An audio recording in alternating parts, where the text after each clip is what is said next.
असा गोडा मसाला बनवणार आहे म्हणजे 2 किलोचा।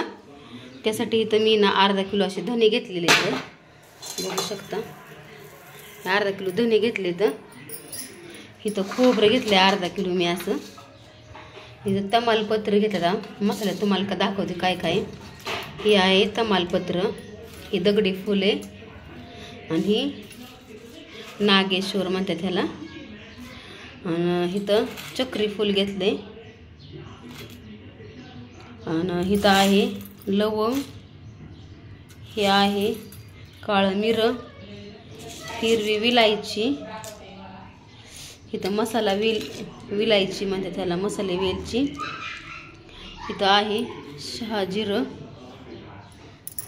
आणि इथं आहे दालचिनी घेतलेली आणि इथं ही जावित्री घेतली, जावित्री म्हणतात त्याला। आणि इथं मी ना अर्धा किलो असे तीळ घेतलेत, गावरान बघू शकता हे। इथं खसखस। आता हे सगळे मसाले आहेत ना, हे सगळे मी 50-50 ग्रॅम घेतलेले आहेत। आता जावित्री 50 ग्रॅम, दालचिनी 50 ग्रॅम, पुन्हा मसाले वेलची, म्हणजे हे सगळे मसाले मी ना 50-50 ग्रॅम घेतलेले आहेत। आता पहिल्यांदा आपल्याला मस्त असे धने भाजून घ्यायचे आहेत।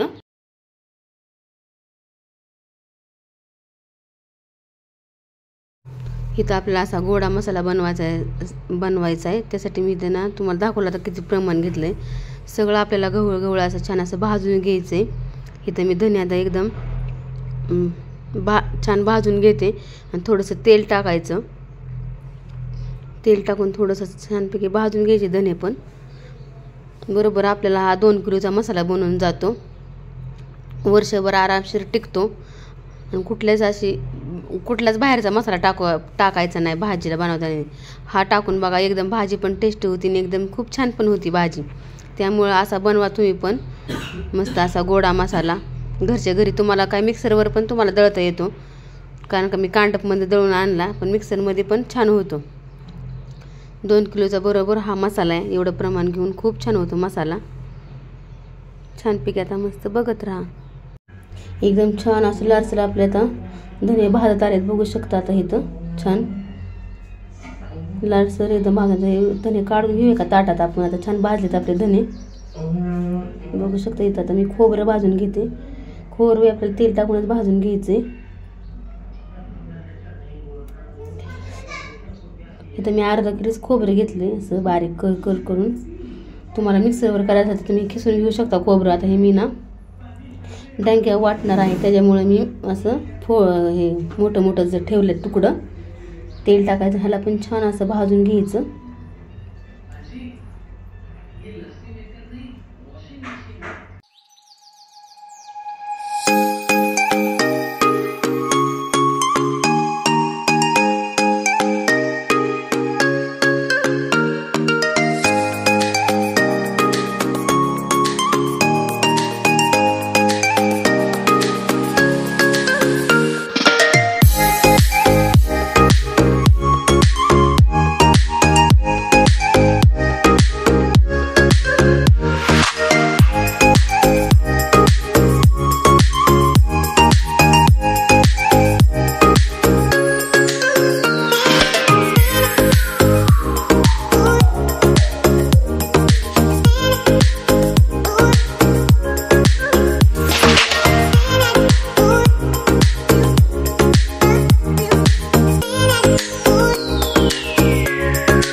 हे तर आपल्याला सगळे मसाले असे भाजून झाले तर आता आपल्याला ना थोडीशी खसखस भाजून घ्यायची. तर गवळी आता खसखस आणि तीळ भाजून घ्यायचे आहेत आपल्याला. आता दोन्ही पण मी इथं तमालपत्र टाकले. तमालपत्र पण थोडंसं भाजून घ्यायचं म्हणजे चांगलं कडक पण होतं. आणि इथं आता मी ना खसखस टाकून घेतली. इथं बी खसखस बी 50 ग्रॅमच घेतलेली आहे. ही पण असं आपल्याला गवळी खसखस भाजायची. आता कढई तापल्यामुळं ती पण चांगली भाजली पड्डीशी. इथं मी आता तीळ टाकून घेते. तर अर्धा किलो तीळ घेतलेत मी. ते पण छान आता आपल्याला ना भाजून घ्यायचे. तीळ पण गवळेच चटचट करायला लागले की काढून घ्यायचं. बघू शकता इथं तर लालसर मस्त असे तीळ भाजून झालेत आपले. आता मस्त सगळं एकजीव करायचं आपण. इथं बघू शकता सगळे मसाले मी आता गरम मसाला एकजीव सगळा केला आहे. खोबरं आणि हळकुंड फक्त बाजूला ठेवायचं. आता हे आपल्याला मस्त असं कांडपमधनं कुटून आणायचं आहे. चला तर आता मस्त आपण कांडपमधनं कुटून आणून ह्याला. इथं बघू शकता आता मस्त मी कुटून मसाला आणलेला आहे. एक नंबर झालेला आहे. बघू शकता इथं असा आपला गोडा मसाला. तो मिक्सरवर पण करू शकता पण कांडपमध्ये लवकर होऊन जातो म्हणजे आपल्या डंक्यात लवकर होऊन जातो. मस्त एकजीव पण होतो. कसा वाटला गोडा मसाला नक्की कमेंट करून सांगा. आवडतं लाईक शेअर सबस्क्राईब करा. बाय बाय सगळ्यांना.